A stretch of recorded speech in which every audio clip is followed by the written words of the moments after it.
Hello and welcome to the Ultimate Bull Run, where we bring 100 bulls, 100 stories in this one legendary run. Today, we have a truly extraordinary guest with us, Dr. Giovanni Santostasi, a PhD in astrophysics, a pioneer in Bitcoin analysis, and the discoverer of the Bitcoin power law. His groundbreaking model has accurately predicted Bitcoin's price movement with 95% accuracy over the past 15 years. He's also passionate about neuroscience and the study of consciousness and memory. Dr. Giovanni, it is an honor to have you here. Welcome to the show. Welcome to the Ultimate Bull Run. It's my pleasure. Thank you so much. Thank you. To begin with, can we start with like your journey? How did it start, and what got you interested in Bitcoin and cryptocurrency? Yeah. So, I am a scientist. I have a PhD in physics and in particular astrophysics. I studied stars and in particular gravitational waves. That was my particular focus on in astronomy.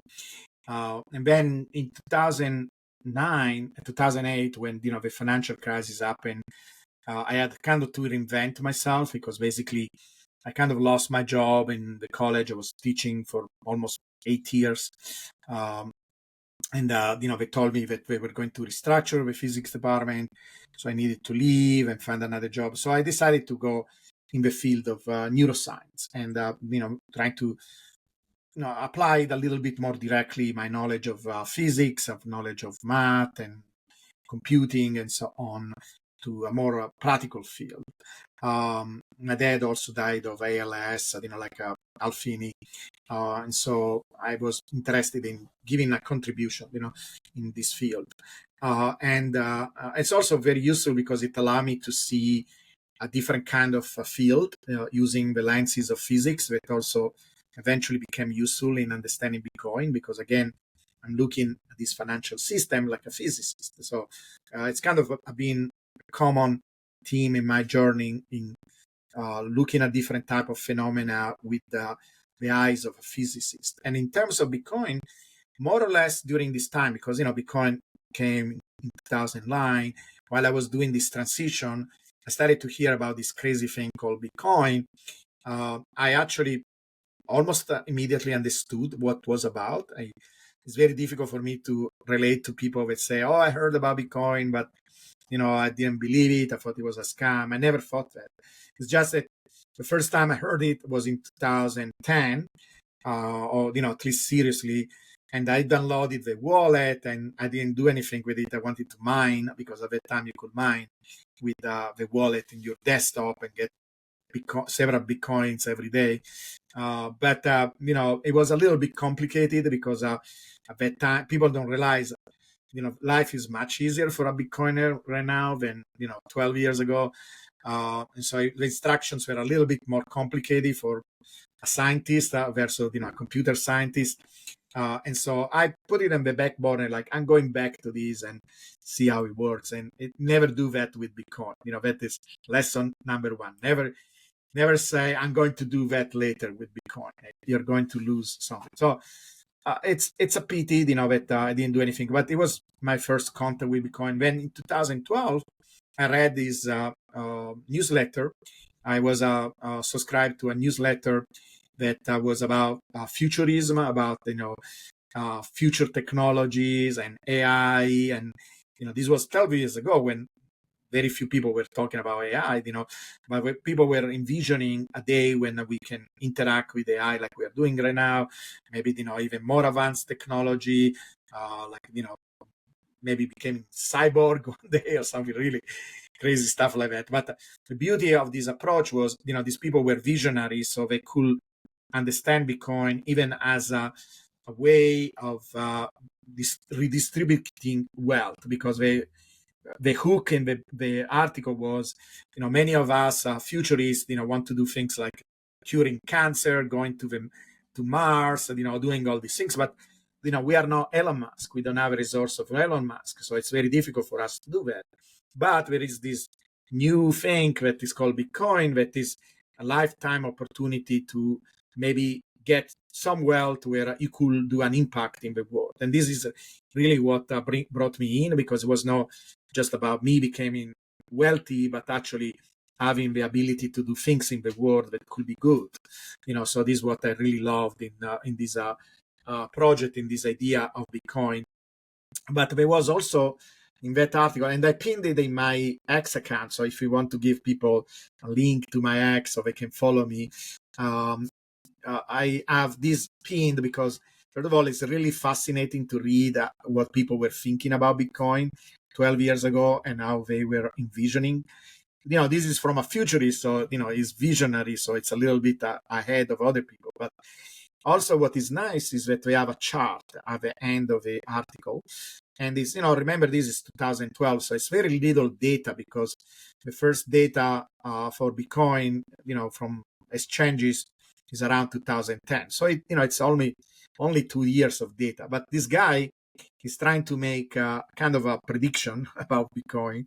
He's trying to extrapolate it in the future. And so he says, oh, it looks like very regular. It doesn't look like a normal asset. It looks exponential.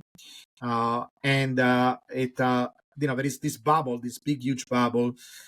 And it's not tulips, because many people were talking about tulips at that time, right? The tulips in Netherlands, where people went crazy about the price of tulips, and then there was nothing to back up the tulips, because you could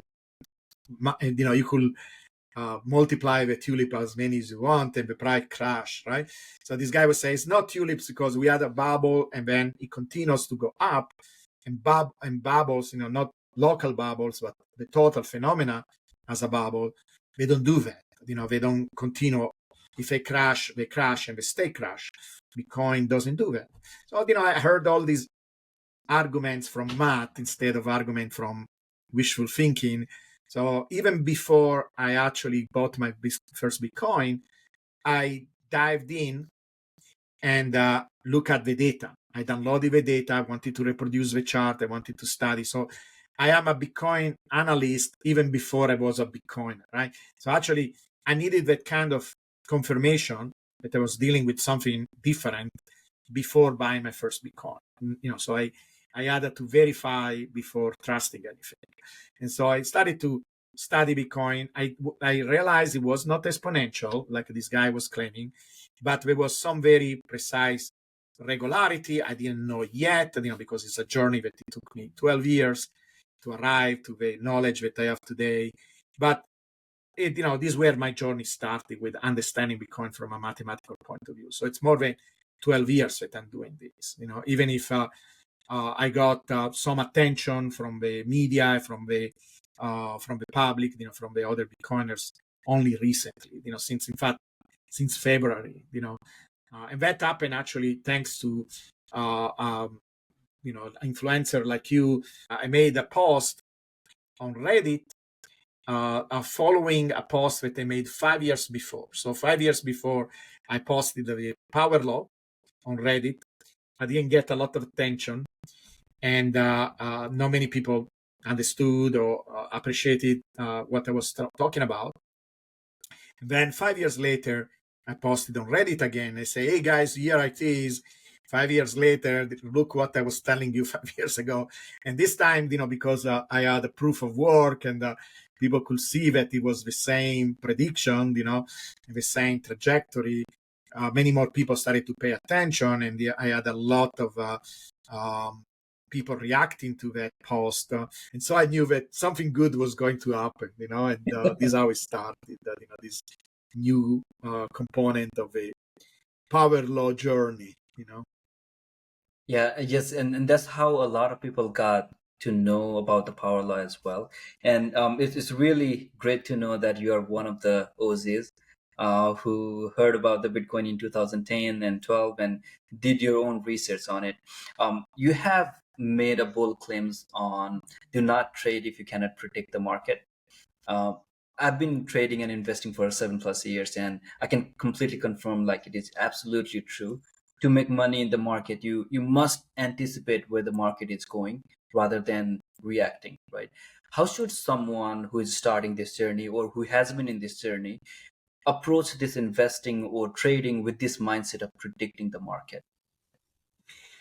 So with Bitcoin, it's you should do that with anything, right? So in fact, beside Bitcoin, I'm also tried other things like, I had for some time, I still have, but it's a algo trading company, and we develop algos that try to do that, find patterns that are somehow telling us about, some kind of predictive ability, because the idea that the market is efficient, it's a generalization, it's true in average, but locally it can be predictable, where there is a little bit of an edge.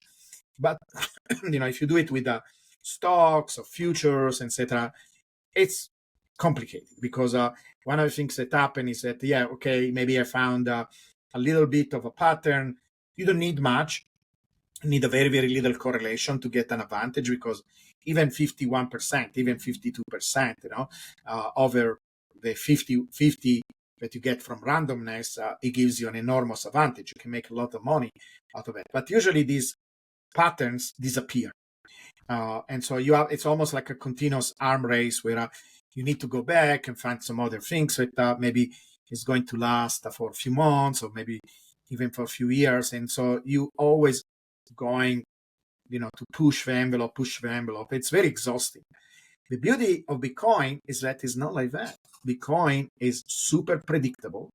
It follows this power law that we discovered, and it has this property of, when you have a power law like that, the power law come with all these beautiful properties. One of the properties is called scaling variance, and scaling variance means that the system likes to scale up itself, right? It goes up in a very predictable fashion. So basically, my entire idea behind the power law is that Bitcoin is not an asset. It's not like a normal asset. It's more like a natural law.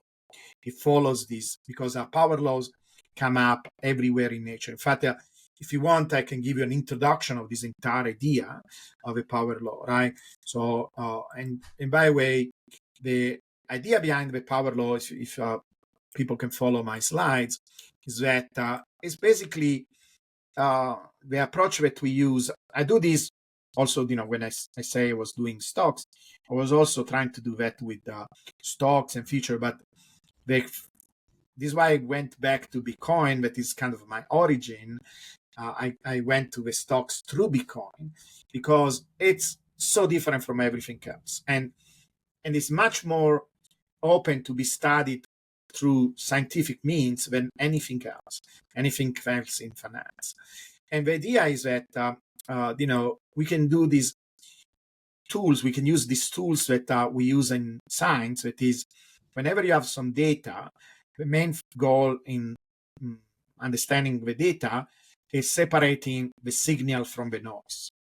And one of the things that people do when they look at the price of Bitcoin, in particular, I noticed this is mostly in financial news, like a Kramer or CNBC or whatever, they like to show what is called the linear graph. It means you're showing the price linearly and also the time linear. So here, my time is days from when Bitcoin was created, what is called the Genesis block, that is January 3, 2009. When you do that, the noise is dominant. And noise is these crazy oscillations that you see in Bitcoin, right? The price went all the way to almost $70,000. Then it crashed all the way to 16,000, and then, the previous cycle went all the way to $20,000. Then it went down to $3,000. So you have these patterns that are happening. You get a lot of noise, and the data is dominated by this noise, and you don't get the whole picture, right? And this is what the news like to report, because they kind of want to denigrate a little bit Bitcoin. They want to say, look how unstable this asset is. It's not something that you can rely on because it goes up and down. Maybe one day it's going to crash all the way to zero, and so it's not something that you want to put all your saving on. It's so stupid. But they are wrong, because what happens is that the entire idea of using science to analyze Bitcoin is that we want to use science to extract the signal from the noise. And one of the tools that we use to do that, that is also a common tool in financial analysis, right, is to take the log of a y-axis. So in this case, the log of a price. When you do that, what you notice is that before you had the price that basically was all the way to be like, when you look at the beginning of 5 cent of and a 10 cent. Yes. yeah, the beginning of a history of Bitcoin, the price almost looks flat, right? Because in comparison, here we had only a few dollars, a fraction of a dollar. In comparison with these big changes in Bitcoin, the price was nothing. So there's another problem with this type of chart that the latest prices are more emphasized relatively to the first ones. And so if you do this log transformation, and what the logs are, basically, if we write a number in what is called a scientific notation, so if you have a 10, is 10 to the 1, right? You write it as an exponent. If you have 100, it's 10 to the 2 because it's 10 times 2, then 10 to the 3, 1,000, 10 to, 10 times 10 times 10. So it's a convenient notation to emphasize that little exponent. That means we are changing the scale. So we are going from 10 to 100 to 1,000 and so on. If you take the log is this function where you put in your number and it spits out this exponent. So if I have 1,000, it's going to give me 3 as an answer because it's basically the exponent related to 1,000. If I have 100, that is 10 to the 2, it's going to give me 2. If I have 10, that is 10 to the 1, it's going to give me 1. 0 here is basically $1, and 10 to the minus 1, so these negative numbers are basically 1 over 10, 1 over 100, so fractions of a dollar, right? So it's a way of writing the exponent of all these numbers. And the beauty of doing that is that now all these changes are proportional, right? So it's almost like I'm taking these drones and taking these airplanes and I'm flying over the forest and I see the forest instead of the trees. And now all of a sudden, what was flat in the beginning is more clear, right? I can see how the change in Bitcoin happened over all these. Another word for these numbers is scale. So this concept of scale is very important. So the scale of a change of order of magnitude allow us to see proportionally what happened during the history of Bitcoin. The stars are the halvings.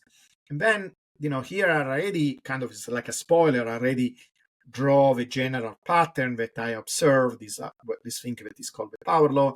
I draw some bands that are deviation from the general trend.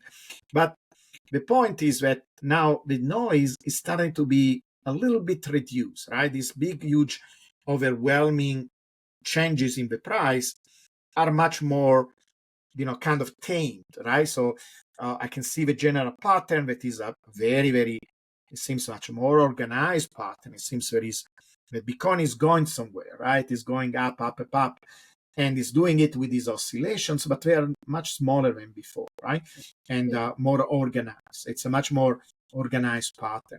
So it seems that there is something there. But, people use this kind of chart, and in fact, a variation of these without using the power law, but they called it the rainbow chart, right? They used it for years. And by the way, it's a long history, but it's kind of related to the power law indirectly, but it doesn't matter. But the entire idea is that even doing it in this way, right, it doesn't allow us to understand what is the real mathematical function behind this process, because you can do some mathematical tools called regression, nonlinear regression, that will tell you what a possible equation is, but it's not striking. It's not.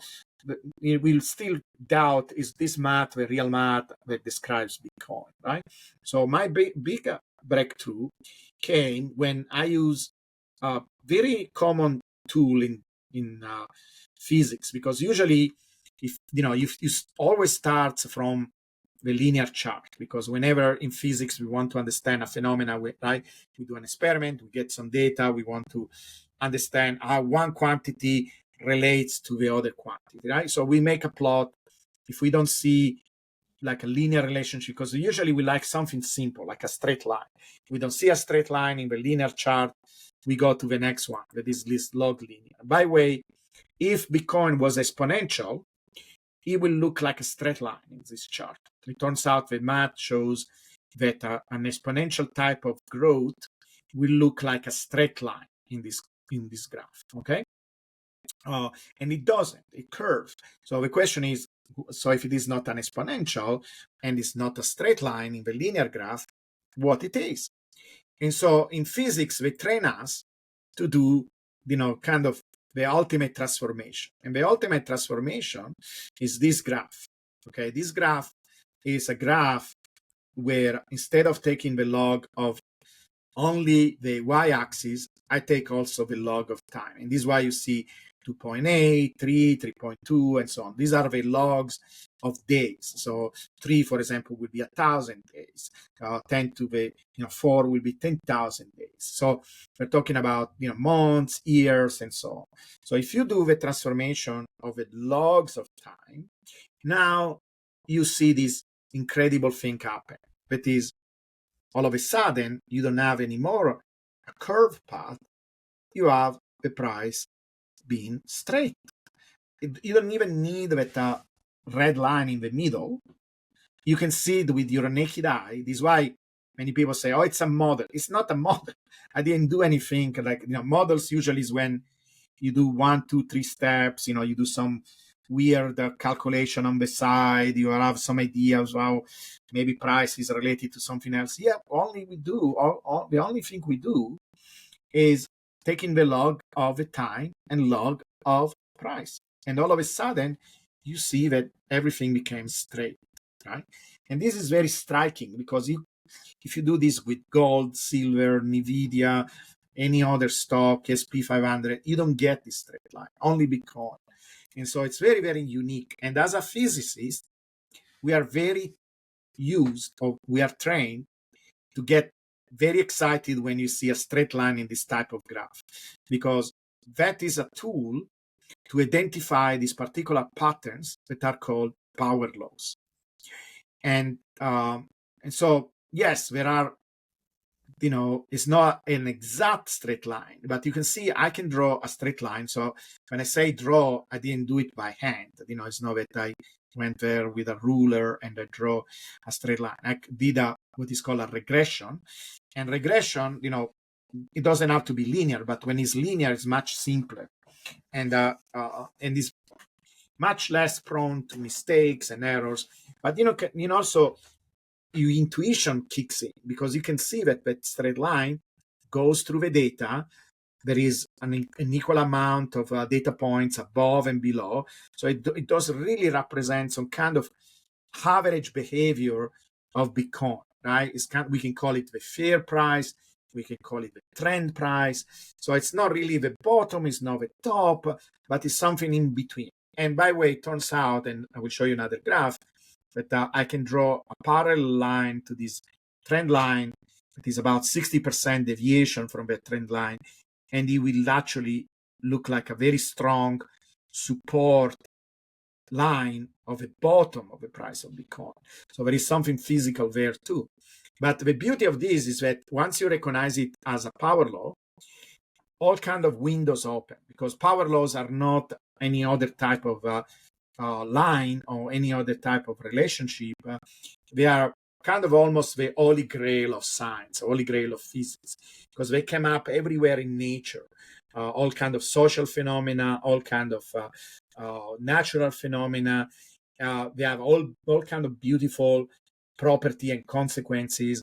So the fact that Bitcoin is actually a power law, it's an amazing discovery. It has a very, very interesting consequences that I think every Bitcoiner should know about it.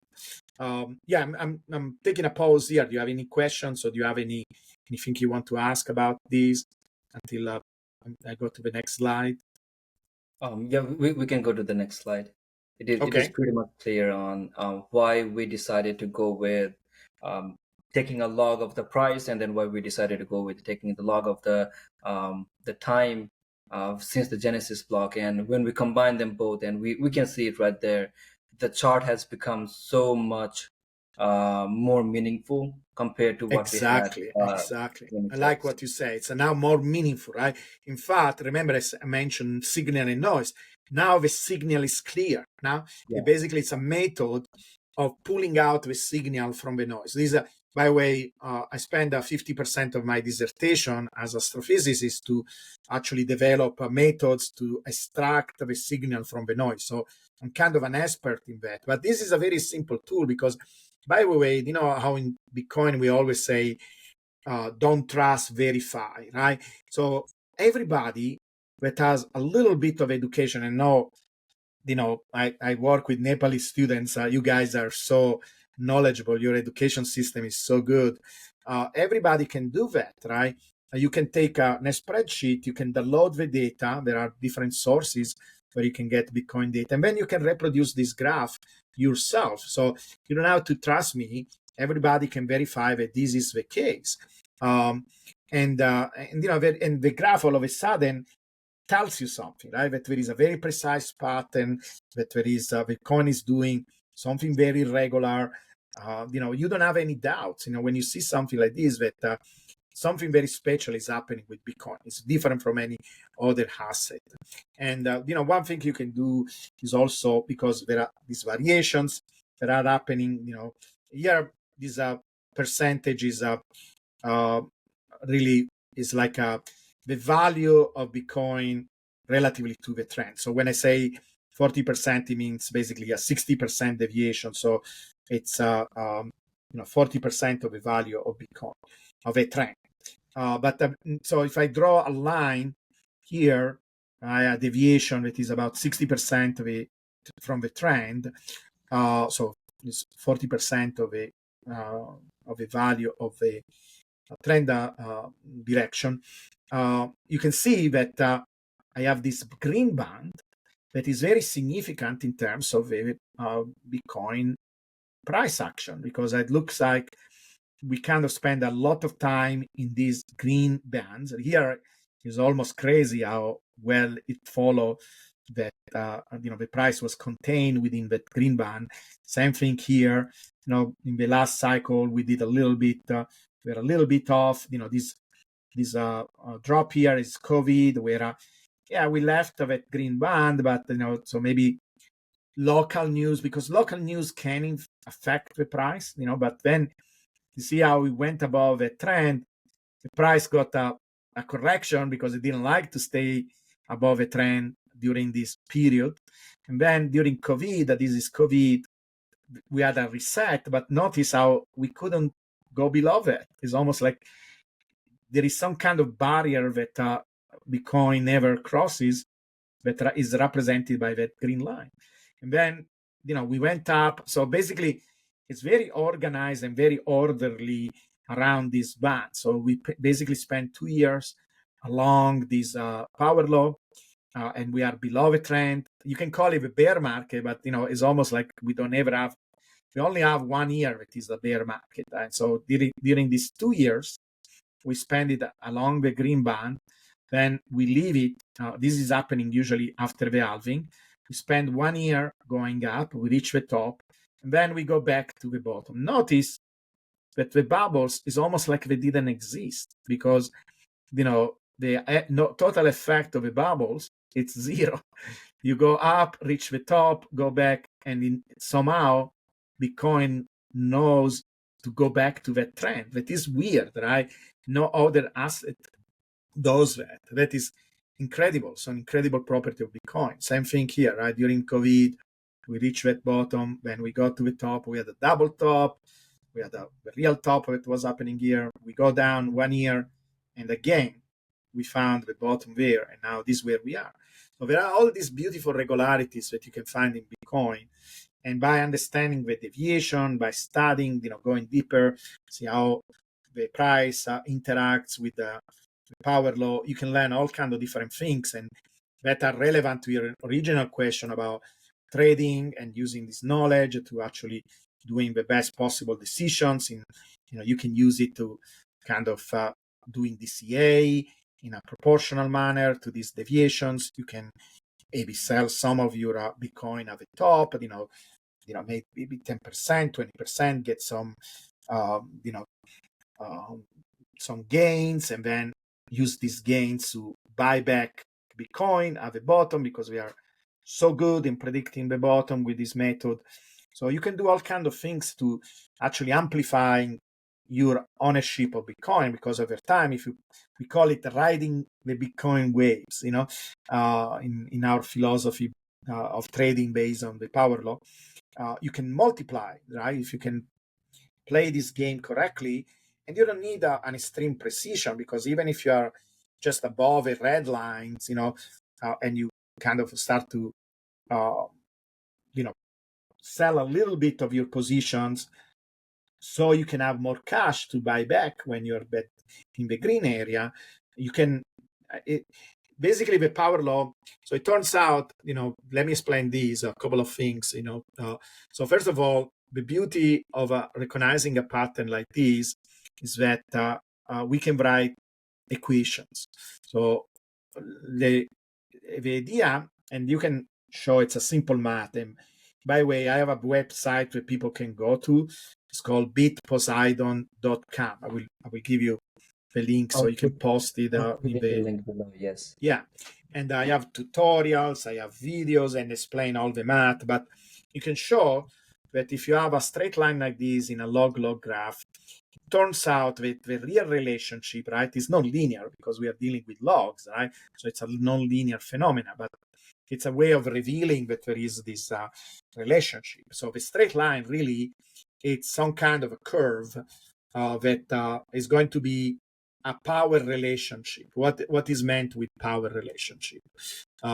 So if you have a straight line in a log-log graph, the real relationship looks like this. It's where you have a y that is equal to the x to some kind of power. So basically, you're taking the square, you're taking the cube, you're taking the fourth. So it doesn't have to be an integer. It can be 4.2. It doesn't have to be a positive integer. It can be -2, So, but anytime, including the straight line. So if it is a straight line, you will get 1. This power will be 1. And then you have a linear relationship between the two. But that is a particular case of a general case where this n can be anything. So then, basically, you have a relationship of this kind, but it's still a very simple relationship. But, sometimes I hear people say, oh, it's complicated. What is complicated? It's not complicated. I think some people get scared by math, in particular, unfortunately, in the United States, where they don't have a very good education system. Sorry if I say that, but it's true. But don't get scared. Just go back, and there are so many tools today. There are apps online that can teach you. Take the time and learn. This is not really difficult. It's a relatively simple math. And so the idea is that if you have a relationship where you have y and then you have a power, it's called a power law. This is why it's called a power. So because this n is a power or an exponent, but sometimes we call it even the scale, the scaling property of a system. So, and this is a constant that is some kind of link between y and x, is a proportionality constant. Now, in the case of Bitcoin, we have these because remember we had the price in the y-axis, we had days from when Bitcoin was created. And so if you measure, it turns out that that exponent is actually the slope of that curve, of that straight line. You measure the slope, use a mathematical method called regression. The regression, it's trying to find a line that minimize the distance of all the points, right? So when we do this calculation here, this straight line is minimizing the distance of all the points. And then it spits out few information. First of all, what is called the R square. The R square tells us how good of a fit this straight line is. I don't emphasize too much this because, sometimes this calculation can be a little bit, kind of misleading. But the fact that it's 95, it's a very good sign that the data, and again, you don't need even to do this calculation. You can see with your eyes. But I like, physicists like to be grounded, like because we deal with reality, so we always try to understand things instead of just relying on math. So your intuition needs to support what the math says. Math says, hey, this straight line is so good that the interpretation of that 0.95 technical should be, that's the line can basically explain 95% of the data. It's good enough to explain 95% of what is going on. The remaining 5% is that crazy bubbles that you see, and it's kind of a right interpretation. But at the same time, it's not where the emphasis is. To me, the emphasis in the slope, that is kind of a fingerprint of a phenomena. If you understand why we have that slope and the value of that slope, it's some kind of a signature of whatever phenomena is behind the behavior of Bitcoin. Because the fact that it's so regular, it means that it's not by chance. There is something that is making Bitcoin behaving this way. And trying to understand that number of a slope, it's kind of the secret of understanding what is going on behind Bitcoin. And that number turns out to be a number very, very close to 6. In this case, it's 5.72. And then the intercept of this straight line is that number that I mentioned before, that constant, and it's a very small number. It's something close to 10 to the minus 17. That is, 0.016 zeros 1. Very, very small number. How did you come up with that constant number? Yeah, basically you fit the line, right, using regression. It's a mathematical method. And then the result of that regression is two numbers, is the slope and the intercept, because this is how you identify a line. You need just two numbers, the slope and the y-intercept. And it spits out. It says, okay, this is what this value is. Remember, we are taking the genesis as our origin. And so it's a number that is very small. And we can, in a moment, discuss why it's so small, why this number is so small, what is the significance, okay? And we can leave this 5.83, as a, and some people sometimes will argue with me, say, oh, but on another slide, you had 5.73. It depends how many data include, are you calculating it today? Are you calculating 5 months ago? That graph I calculated several months ago. So it changes a little bit because it doesn't change because the model changes. It's mostly we have a little bit more bottom data. Sometimes we have a little bit more, the bubbles data. But if you do it over time, and many people try to reproduce this result, that number oscillates around a stable number. So that means, there is probably a value that is the real value, but as we get more data, sometimes we get a little bit more bottom data, sometimes we get a little bit more top data, the value will oscillate a little bit. But it's close to something very, very close to 6, right? So one could take an average of all these values. 5.73. The result doesn't change much because remember, we are still trying to get some kind of a trend value. It's not that sensitive to the change of that value. But what is the interpretation of this? Interpretation is that you give me any day in the past or in the future. That is the beauty of having an equation, because I can extrapolate it to the future. I can say, 5 years from now, 10 years from now, or I can go back in the past and check, is this a good representation of a history of Bitcoin? So one thing that you can ask is, okay, what was the price of Bitcoin at day 0 when it was created? Well, you plug in here 0, 0 multiplied 0 is 0, 0 to the anything is 0, so it's 0. That kind of makes sense, right? The price of Bitcoin at day 0 was 0. It makes sense.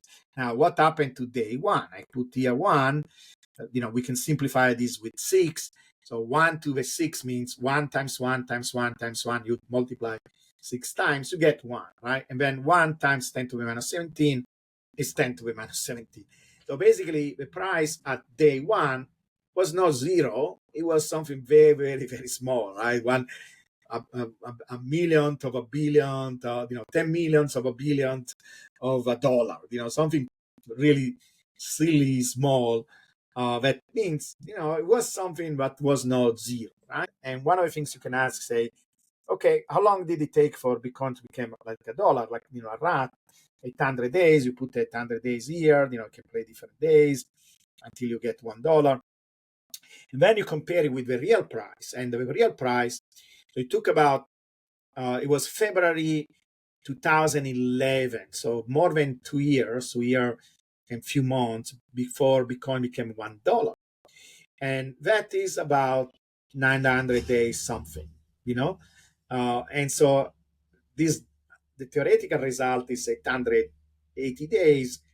The real result is 920, within few months, so it's pretty cool equation because it's still able to calculate the price, the average price, the trend price within few months of a real price. And you can try 100, like when we call it was $100, $1,000. It's really cool, In fact, if you put today's price, today days, so I think we are, and you can go online and say, hey, use ChatGPT, how many days from the Genesis block, and Google, and with ChatGPT knows Genesis block, but Google, you need to say January 3, 2009. You go, you say, and you can do it. I don't want to change the slide. You want to do it.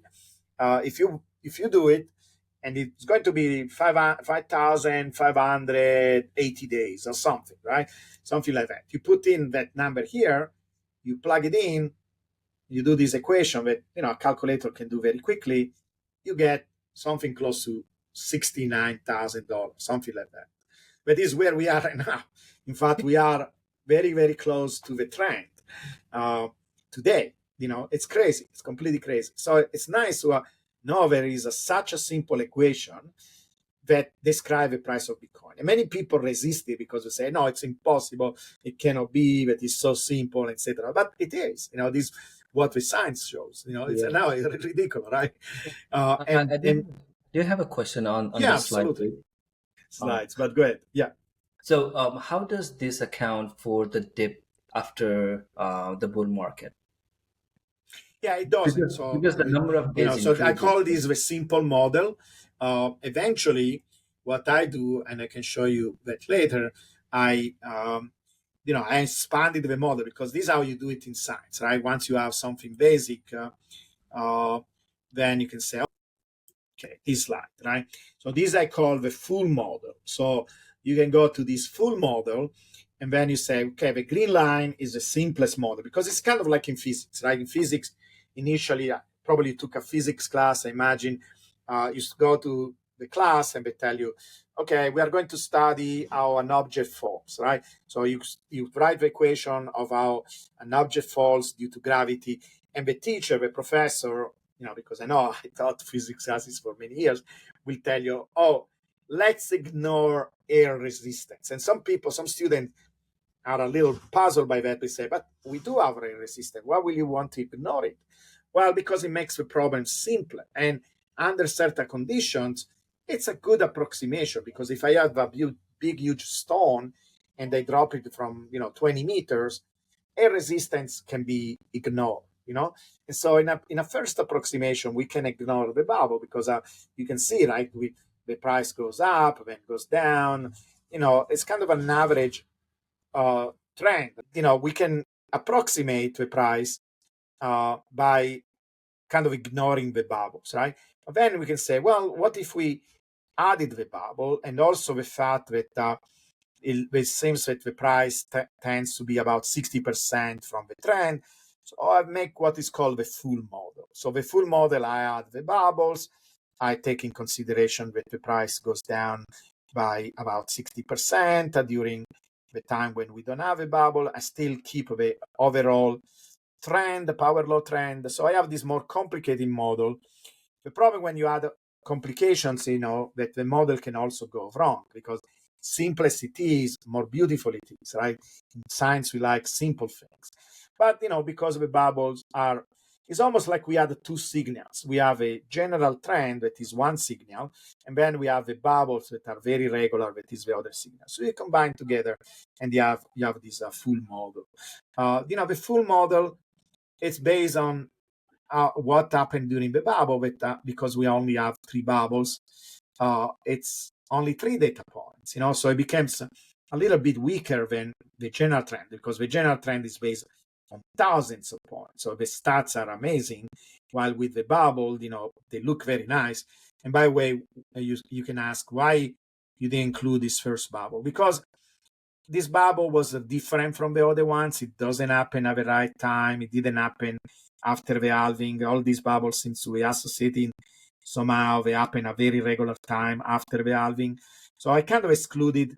Eventually, I want to understand it. It doesn't help us to understand the general progression, but it does help us in understanding, Bitcoin in general. So I do want to understand it eventually. We can add all these layers and make the model more complicated, and then it can account for the bubble, at least the bubbles that they seem to be very periodic, etc. So this is what we can do. But in general, the trend is all what we need, to get a kind of a general idea of how the price interacts. And we can then also add. So another thing you can do is add these bands. So you can say, okay, let me see when the price was, certain percentage deviation. And there are many different ways you can do it. You can do it just with pure deviations, like from the trend, or maybe you can use standard deviations.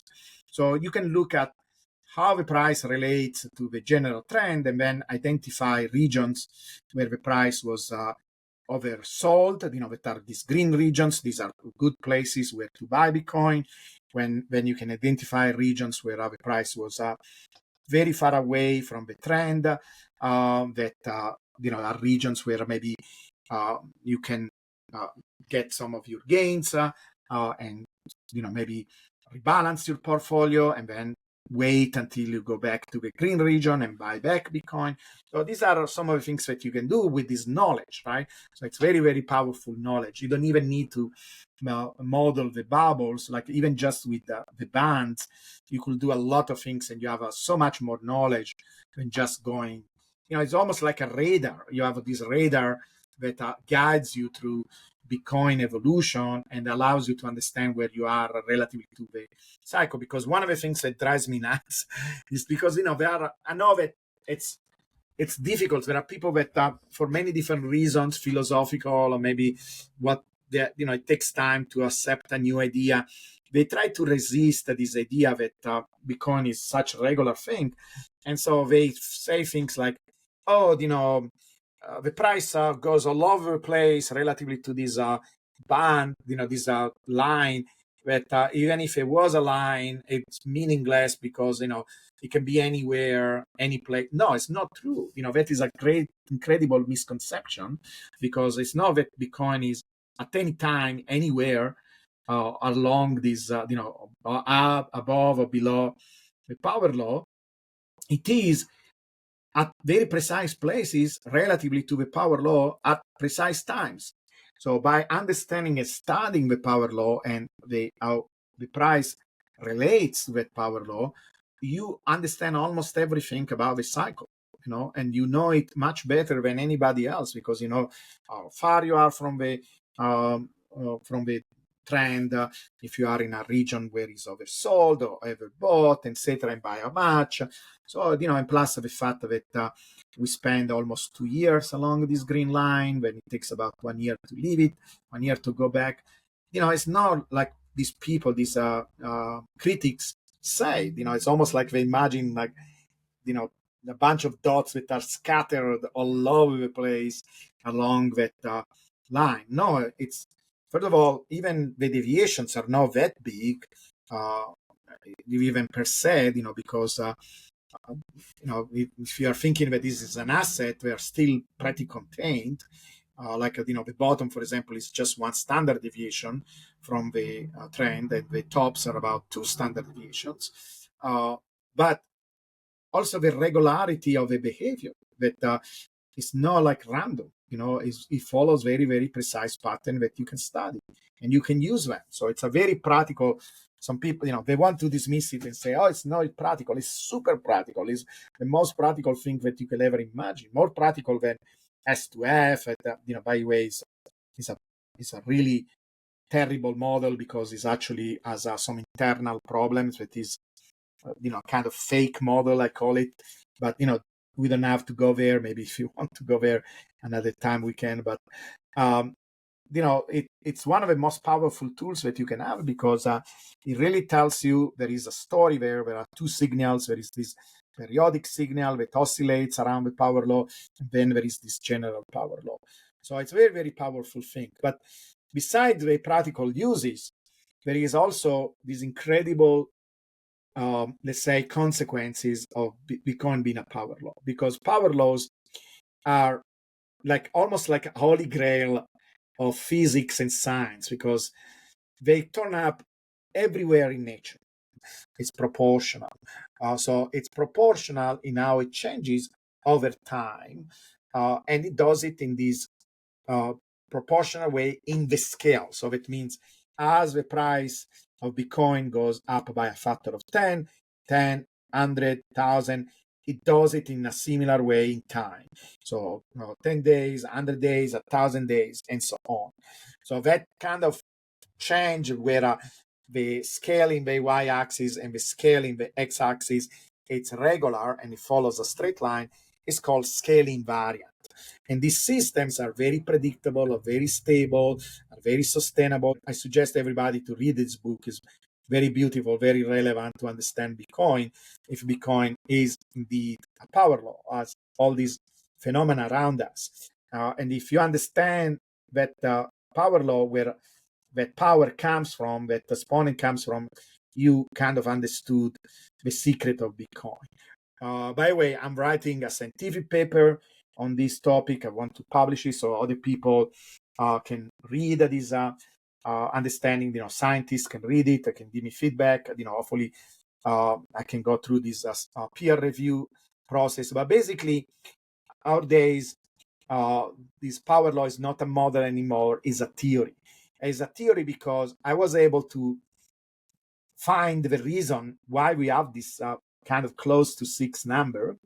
And when I discovered that, I was able to show all this different relationship between all the different properties of Bitcoin, all the other what are called on-chain parameters, right? Because probably your viewer know that the beauty of Bitcoin is the first time we have this incredible experiment that involves computers, humans, money, social interactions, and all of the information about this system is available to be studied, to be understood, because it's this stuff called on-chain data, right? So you can download the information from the blockchain and find out how many addresses we have, how many transactions we have, how the hash rates of the computers, all these things can be studied and understood. And so it's kind of almost like a data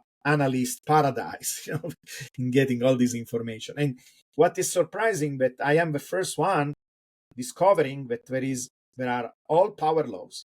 So everything that you can imagine, the addresses, the hash rate, there are all power laws of time. So they evolve in time as power laws. So this is kind of curious because, for example, addresses can be understood as a measure of adoption, and many times people mention like S-curve as like an example of adoption, like a mathematical formula to describe adoption. But Bitcoin doesn't follow an S-curve. It follows a power law. And it's an internal cycle. I use the symbol of the Ouroboros, as a symbol for this, kind of thinking about a little bit, the snake that bites his own tail, that is an ancient symbol in many religions, in many mystical understanding of the universe. And Bitcoin, it gets all this mystical property because these power laws, these beautiful power laws that I showed here. And this is what we do with Bitcoin. And the journey just started because, see, this gives a framework to understand Bitcoin from a scientific point of view, then we can explore it and go deeper and deeper and deeper. Same thing with hash rate, where that comes from. If you go to my article and my website, I explain all in details why we have 1/2, and what is the theory behind that, and so on. It's really beautiful. And then you have things like this, where the bottom, for example, offer this incredible resistance, and there are reasons, again, has to do with the miners and the fact that if the price goes below that, the miners start to lose money. So the system is protecting itself from that. You can see something like this, where we had this kind of black swan event. It was the COVID. And, the theory will say we are resistant to black swan events like that. And notice what happened. The price went there. It didn't cross it very, very briefly for a moment with a red line, and then it bounced back. That is like a sign of, resistance and resilience of a system. So, you start to understand all these properties that you were not able to imagine, because nobody ever showed that there is such support level, that is not somebody drawing it with by hand, but using mathematics. Here I use a method that is extracting the outliers. So the outliers are the bubbles, and you see the bubbles almost like don't count, right? The price goes there. How does he know to go back there and continue in this direction? It's crazy. It has to be that there is some real physics, there is some real causes, some real mechanism that makes Bitcoin behave in this very, very regular fashion. That is both beautiful and practical, because this will be a dream for any traders. First of all, because we can use this principle of scale invariance, because scale invariance means when you have a system like this, it doesn't want to change. It wants to continue to behave in that way. This is how Bitcoin can change from, because the first transaction that we ever had was one 10,000th of a dollar. They sold one Bitcoin. We've sold 10,000 Bitcoin for $1. That was the first recorded USD transaction. Okay. And we went from that all the way to almost $100,000. That is going from a speck of dust being, less than a millimeter, all the way to Mount Everest, right? And you know how big Mount Everest is. Crazy, right? So imagine you have something like that, and it does it, and you as a scientist, you find out that it does it in a very precise pattern. That is, this pattern, it becomes a power law, and it does it in a very, every time it grows by a factor of 10 in size, it takes also a factor of 10 in time, and it does it all the way across all these dimensions and across 15 years of its history. And now you're talking about, going 100,000 meters instead of 10,000 meters, right? It's not going to happen with Mount Everest, but imagine this thing does this. So we're talking about Bitcoin going from 100,000 all the way to $1 million. So it's only one order of magnitude. This is what people don't realize. It's only one order of magnitude. Bitcoin went already through 8 order of magnitude. So do you think, as a scientist, your bet is this thing is going to do it like it did it before?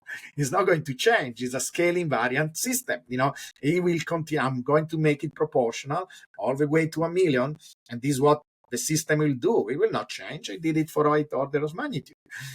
This is what. And also because the science behind says whatever process was behind this growth, that it was very orderly and organized in this scale invariant way, is going to be the same thing that drives the process another order of magnitude up. It's not going to change. The laws of physics are not going to change. They are going to stay the same. So this is why in science, whenever you have a scale invariant system, this is when you can make prediction. There are all phenomena where you have the two things combined. You have a periodic phenomena because they go around in a circle, but you also have the power law. So when you combine together, you have something that is called the power law spiral. And so it becomes a spiral because, it becomes bigger and bigger. So I use this idea to put it together in this clock. It's something that we do in science all the time when we want to show periodicity. But my innovation was to put that power law here, and you can see how the power law of a white line, it makes this very, very beautiful spiral. And also because it's an equation, I can extend the equation to the future, and I can show what to expect, how it's evolving. And also this allows us to understand the cycles, because the cycles also happen in a very regular fashion. So all the tops happen in a very precise way. We develop this language of a clock. So we have, so the tops happen about 12 o'clock, because, by convention here, we use 12 as the top. 3 o'clock. So here is about 1 year. When you go about, 3 hours, it's supposed to be 1 year. So basically the entire cycle is 4 years. So 12 hours is 4 years. So 3 hours. So when we are around 3 is where we have the bottoms. Then when we have 6, we have, basically it's almost like it's the end of winter. You're going from winter to spring. And then, we are leaving behind. It's not really bear, because we are still going up. The only bear is here. When you go down from the top, you go all the way. It takes about 1 year to go from the top to the bottom. We went so high that we need to correct. This is the only year when we have a correction. Then, we leave kind of behind this bottom, or being below the trend. And then we go capitulation or accumulation. Yeah, so we leave behind the bear market. We go towards the frenzy bull market. So by the way, this is going to happen at the end of this year. See, this is the clock. This is where we are right now. So it's about 7 Bitcoin o'clock right now. Close to that. I didn't check recently what the clock says, but close to that. And then, we go up. And this is going to be the real bull market. This cycle is going to happen at the end of this year, or maybe a little bit before, like November, October, something like that. And then we spend 1 year going all the way to the top. And I made a calculation that we are supposed to reach something close to $200,000 when we go there. So basically, you can use all this knowledge of a power law together with understanding the cycles, because we have very precise deviations from the cycles. This is a kind of calculating the percentage difference relatively to the trend. And you can see it makes very precise oscillations, very precise timing. And so it allows you to know where you are in the cycle. I even did indicators. So we have a Discord community. By the way, I can give you the link. People can get all this information through our website. So we want to ride the waves, because basically, if you are interested, like, you can do different things, right? So different people have different styles, different approaches, and it's okay whatever. If you own Bitcoin, you are fine. My suggestion to them is still to use these indicators, understanding Bitcoin, because in that case, if you prefer just to hodl, and you do maybe DCA, where every month you buy a little bit of Bitcoin, when you come close to the top, don't buy Bitcoin. Wait until you can buy back at the bottom, or maybe if you still like to buy a little bit, buy maybe 50% less or 70% less, right? So buy a little bit, save your money, put it in a place where you don't touch it.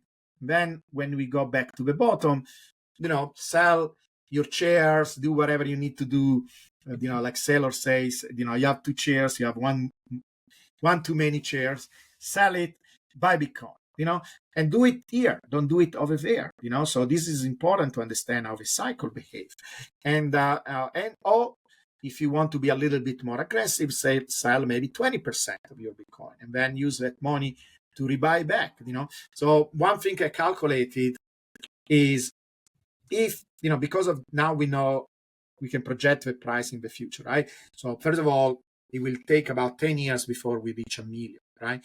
And another thing you can do, you can say, what if I double the time that Bitcoin existed, right? So right now Bitcoin existed for 15 years. So let me double that time. So other 15 years, right? That for a young person like you is nothing, right? 15 years are going to pass like this. I can tell you. This is what happened to all of us, right? When we are young, times flies. And what happened is, in 15 years from now, because it's double the history of Bitcoin, 2 to the 6, it's 64. So just by holding your Bitcoin, you will have 64 times whatever you have right now in dollars, right? So, but I calculate that is already amazing, incredible, right? You don't find another investment that gives you 64 times your money in 15 years.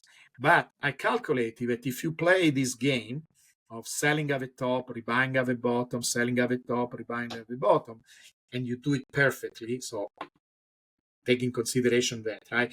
Then we can say, okay, you don't do it perfectly, so maybe you have a 50% efficiency or whatever. But stay with me for a second. So if you do it perfectly, you do, instead of 64, you go do 1,200. Okay, it's crazy like that. So It Bitcoin has is. a Bitcoin has a lot to give, right? So now make it a 50% efficiency, because none of us is going to perfectly time, no matter how much science we are putting in these two things. Nobody's going to perfectly time the top, perfectly time the bottom. We are coming close, but not perfect. And you don't have to do it perfect. You can do, you can start to do DCA, start to sell a little bit as we approach the top here, and then the bottom and so on. Do it, let's say you do 50% efficiency, you do 30% efficiency. So we're talking about, instead of 64, we are talking about 200, 300. It's still amazing, right? That we can do 300 times our money in 15 years. So this is what we are trying to do. We're trying to say, hey, look, we have a science. Can we take the science and make it technology? So we made right now we have 4 indicators. This one is the spiral one that I showed you before. So where we can tell, where the bottoms are. You see how nice aligned the bottoms are. It's all predictive. All this is predictive. There is nothing, where we react to the price. We predict. All these are mathematical formulas that tells me, okay. And by the way, we can even refine, because I did some statistical analysis. Let's see if I can find the graph where we can tell you even better. So I see this graph here. So basically what I did here, I took all the 3 cycles. I average all the data points. Every data point here represents a month. So I average basically 90 points, because, we have 30 days for each cycle, 3 cycles. I average. The bar represents the uncertainty on that average. So it's pretty big, right? But you can still see there is very, very precise pattern that is the cycles, right? So this is a deviation from the trend, from the power law trend. So it identify the cycles, tell us that there is something there is a signal, right? There is a tops and bottoms, etc. But the beauty of these is, notice where the smallest deviations, the smallest errors are at the top and at the bottom. And in fact, it turns out that the real top here, it's around 11, right? So here 11, hours 11. So hours 11 is where probably you want to sell. And that is, about November, October and November. And this will be the year 2025. So this is telling us that we can kind of time the time where maybe we want to, sell a little bit of our Bitcoin, rebalance our portfolio, wait, don't go and buy stupid things with that money, save it, and then when we are out 3, buy a bunch of Bitcoin back. And in that way, you can multiply your Bitcoin, and instead of making 64, maybe you can make 100 or 150.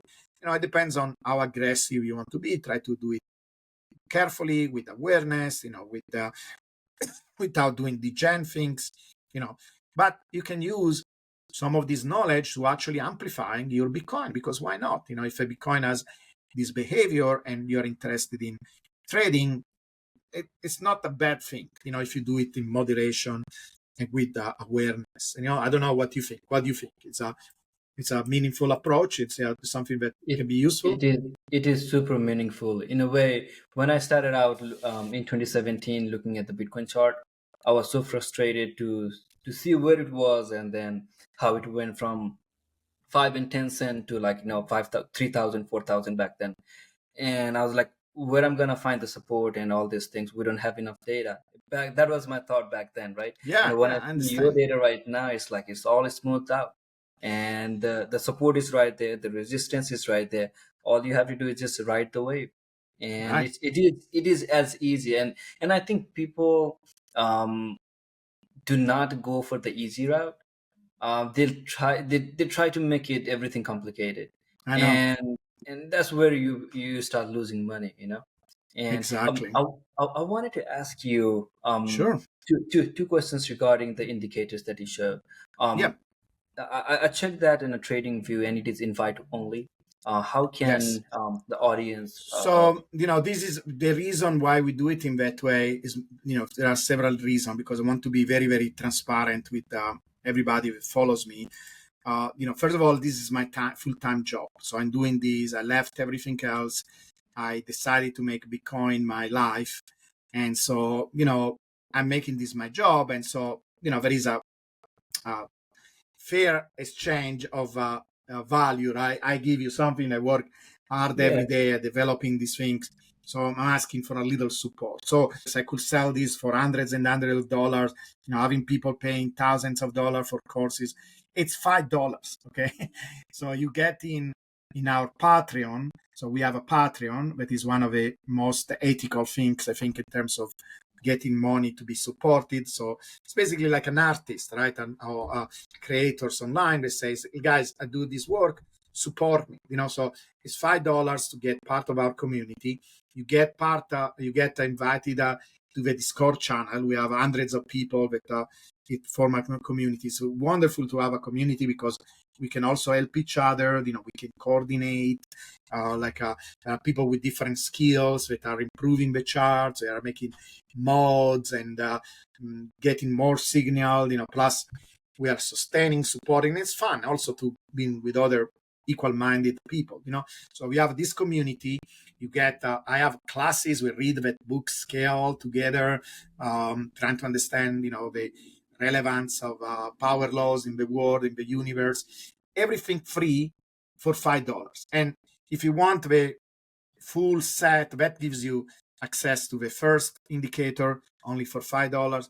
And then if you want all the other ones that are right now, we have 4 of them, but I'm going to make one for ETFs, one for MicroStrategy. We are going to have like probably in the end maybe 10 different indicators, all for 20. And we are never going to charge more than $20. So because I want to make it, ethical and transparent and fair, because I want rather you buy Bitcoin than spending in some stupid course or whatever. So this is how it works. So you sign yeah, up yeah. through the Patreon, you get access to the indicators and to the community. It's very fair. It's very reasonable. This is You know this is super cheap in terms of the value it provides, and I will definitely exactly. put the link in the description Yeah. below. Um, So this is how it works. yeah. Another thing is, do you have any plan on creating the digital version of the Bitcoin clock instead of just an image on where the things Yeah, are? so there is Yeah, a live version, but right now I'm getting some problem with the website. But eventually, now on our website, we are going to have the clock. I don't think there is any value in making it updated, every minute or every hour. Probably once a day is more than enough. But we can also look at that if there is any reason to make it more updates.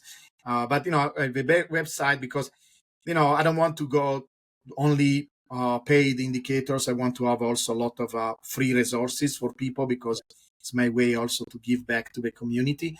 And thank so you. I'm going to have a clock. I'm going to have a chart that is interactive. Thank you very much for your contribution on that. And I'm My looking pleasure. forward to some kind of automated trading bot that I can connect my bank account that grab certain amount of that I specify, let's say $5 or ten Yeah, dollar or even 15. It grabs out, it does the DCA, and based on the yeah, model it can kind of sell at the right time. It is correct. not going to be perfect, but like you said, Yeah. instead of thinking about 1,000 times, you can, even if you make 200 times, then you're making good amount of money Wow, without right? working. That will be amazing. And probably it's not going to connect with the bank account. It will connect with some exchange, and I know, Yeah, unfortunately, American people have some restriction, but we can do it with Coinbase because it's not like a high frequency trading where you need to have like a the best fees, everything. These are going to be relatively rare trades. When not necessarily just one time, but few times, maybe every couple of weeks or whatever. But it's still going to help you because you put some USDT on Coinbase or whatever other exchange you want, and it's going to say, okay, I'm going to use it at this particular time, then I'm going to wait until we reach the bottom and buy again, and it's going to have like different setups where everybody can decide how much percentage, if you want to sell or only do DCA, whatever, some people could even decide to go shorting a little bit, when you go down, we know if it takes about 1 year to reach the bottom, maybe you want to short again, in a very, very, because I'm insisting on this. I want everybody to, don't do any degen things. You don't want to play because the upsides are so enormous that you don't need to do degen things. Just do very careful plan, make a plan ahead. I'm going to do this, I'm going to do this other. And then with the tools that we provide you, and the community we have, then let's do it together because we can help each other, to multiply our Bitcoin and go ahead. Because, there are some people that don't do this. Okay, it's fine, but if we understand it and if we have a knowledge and there are these waves, why not to ride them? Why not to be surfers, Bitcoin surfers, and get, more out of Bitcoin because we understand it, And again, the phenomena that you described and the model itself, it is not anything random. It is data backed, and it is exactly like we have seen this pattern following. It's not based on moon phases and feng shui or some other silly stuff. It's based on real math and real processes and real patterns and calculation. And when we are not sure about things, it's also very open and transparent because for example, is it likely that the cycles are going to repeat itself? We don't know. That is the weakest part of a model. And I always say that, like, look, you're taking a risk. So somebody will say, hey, why not to sell everything? Well, because if we knew, if I, that is my next project as a physicist, I'm going to invent a time machine, then we don't need to even go to in the future. Let's go back in the past and buy a bunch of, I'm going to make, instead of a car, I'm going to make a big long bus. So a lot of people can come with me and we all go back in time and buy a bunch of Bitcoin, then we don't need to trade. But look, when I don't know something, I will be the first one. And for example, for the peak, I say, look, it's all based on 3 cycles. And differently from the trend where we have thousands and thousands of points, we are very sure about the trend. The cycle is a little bit more weak, but hey, sometimes you need to, you use what you have. We have 3 cycles, we use what we have. But you have to understand the logic behind it. So this is why I'm not saying sell everything. If we had 100 cycles, maybe I will tell you, say 70%, because even there, we don't know if the 101 cycle will be also there, it's still a risk.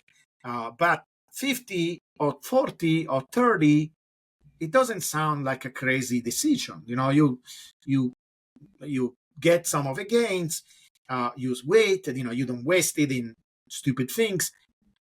You buy back Bitcoin when it goes back, and it's not 100 because we could be wrong. It could be that Bitcoin starts to do something unexpected and it continues to go back. But you know what? I lived these cycles so many times and I didn't have this knowledge and I wish I had it. And I remember, in 2017, I was taking a shower. I had a, nice portfolio with nice amount of money. And I was thinking, maybe I should sell something because maybe now the price is crashing and I can rebuy at the bottom. Bitcoin went all the way to, if I remember well, 22,000. Then it went all the way to 3,000. Imagine how many times I could have multiplied my Bitcoin. But I say, oh, this time is different. This time is different. And you know why? Because we didn't have ETFs, but we had some banks that started to join because these things happen at all different scale of Bitcoin. We were different proportional events. And at that time, we had the equivalent of ETFs. We had some institution coming in, and I was repeating to myself, like stupid, this time is different. This time is different. This time is different. It was not different. It was not. And this time is not going to be different. So this is why I want to share this knowledge with people and help people making good decision, and it's up to you. I'm not ever going to tell you, hey, you should sell 50%, 70%. That is up to you, because a very personal, very delicate choice. And so some people don't want to sell even one small little fraction of a Bitcoin, and they should be respected, and they do whatever they feel is right. But my suggestion is, don't buy Bitcoin when we are in this red area, because it's not the best place. Wait until we go down and then buy Bitcoin. For the person who wants to do some of this wave riding, try 10%, try 12%, 20%. Do something that is, according to your level of risk, that you are able to take the risk, or do it. Maybe have a little bit fun with 1% or 0.1%, where you take some leverage, or maybe you short, or maybe you buy some options. Do different things, do it in a balanced way, and see what happens. Because we say knowledge is power law. We have this slogan: knowledge is power law. It's powerful. It's a powerful knowledge, and you can use it. It's a technology.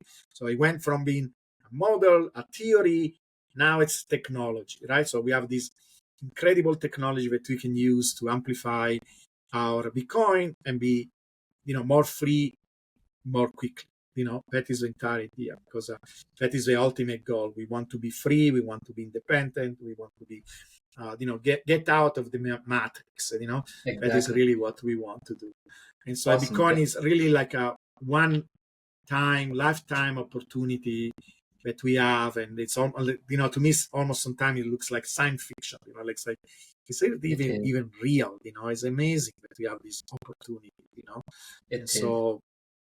Based on your knowledge, the current state of the knowledge about the power law, how high do you think the price of the Bitcoin can go? So you calculate what the trend is around November 2025. It's about 110,000, 120,000.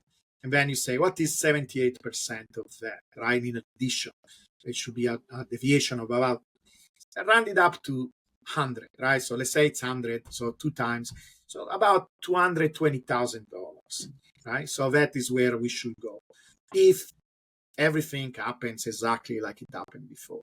And it's a very conservative estimate, I think, because it's based on this idea that there is this decay of a bubble. So I'm taking in consideration that, and so I'm not against having 300, because maybe that is the weakest part of the model, modeling the tops, and I'm okay. The beauty of a power law that it doesn't depend on a specific calculation of the top, because it's all about timing, it's all about deviation. So we know that when we are in this red territory, it doesn't matter if it's 200,000 or 300, we are in red territory. So you could always start to do some DCA, sell a little bit, and then let maybe some of your Bitcoin run, and get even to 300. If you go to 350, I don't think we go higher than 300. I'm not against it. And then there is one certainty: it's going to crash, because it's too far from the trend. And that is one of the things I'm pretty sure that Bitcoin is going to do that correction, is wants to go back to that support level. And it takes about 1 year. It's going to take 1 year. Now, again, what you do in this 1 year, you can wait. If you don't want to take any risk, you can buy some options. You could maybe do some shorting, again, with a very small amount, not to do anything degen.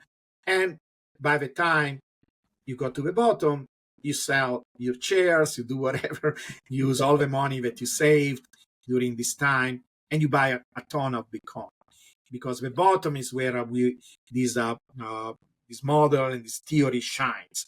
It's very, very strong, almost impenetrable barrier, that I showed you before, that is really the foundation of this method. And this is when we really want to buy. And, when that happened, I did it before. I have posts where I said, in 2019, in 2022, we reached the bottom. I called it, and we are going to call it again. And so this is when you want to buy back and then multiply your Bitcoin this way. So, I think, like you said, it give us not certainty, because you never have certainty, even with planets, and with assets even less. But among all the possible assets, among all the possible investment, this is the most incredible type of understanding that we can ever have in terms of any trading system. That is almost like a dream come true. And some people are afraid that, oh, if too many people know about this, then maybe it's not going to work. I don't think so, because actually this is more like a self-reinforcing loop. And plus, even if I tell to thousands of people, there will be just a small group that has enough initiative, has enough understanding, and not trust with science, but thinks that science is better than any other approach, and that is better to predict, and also simple, like you say. I love it. Think that you say it is very simple, but simple is beautiful. Science is simple. If you study why airplanes fly, it's a very simple law, right? It's if you understand it, it's like one of the simplest things. The shape of a wing, is made in such a way to create lift. It's a really simple principle, but it works. This is why airplanes can fly. And so simpler it is, better it is, because you don't complicate it. You don't have to understand all the steps. You could have made a mistake in one of these steps.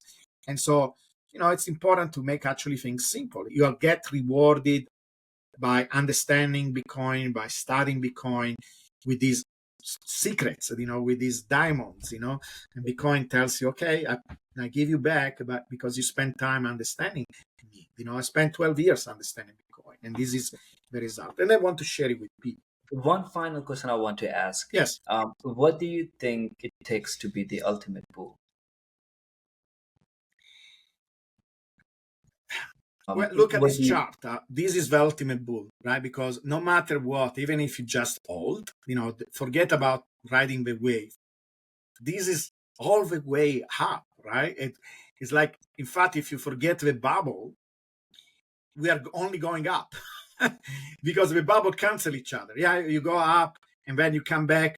If you don't care about the bubble, it's like, okay, I don't care what is happening. I know that when it comes back, it will continue to go in that red line. Look at that line. And that red line, if you think it's bearish, it's the power of time to the 6. So when people say, oh, the price went parabolic, parabola is square. This is 6. So this is super parabola. So it's super parabolic. It's silly to think that it could go faster than this, because we are talking about 64 times your money in 15 years. This Bitcoin is the ultimate bull. The entire thing, there is no bear. There is no bear, because that bear, that 1 year bear, is just coming back from crazy bull, and if you know where it is, you can make a bull out of a bear, because maybe you buy option, maybe you short it, so it's all bull. And this is the silly things with these stupid people on TV that show these stupid charts, because they don't understand it, and they will never show this chart, because that means basically we are telling everybody, buy Bitcoin, buy Bitcoin. Look at this chart. This chart is telling you Bitcoin is the ultimate bull. In fact, it's a bull to the power of 6. Is a super parabolic power of 6 bull. It's a non-linear bull. It's crazy. It's crazy. This is why I love Bitcoin. There is no other thing. There is no second best. There is no third best. There is no best. After Bitcoin is there. It's all what you need. Exactly.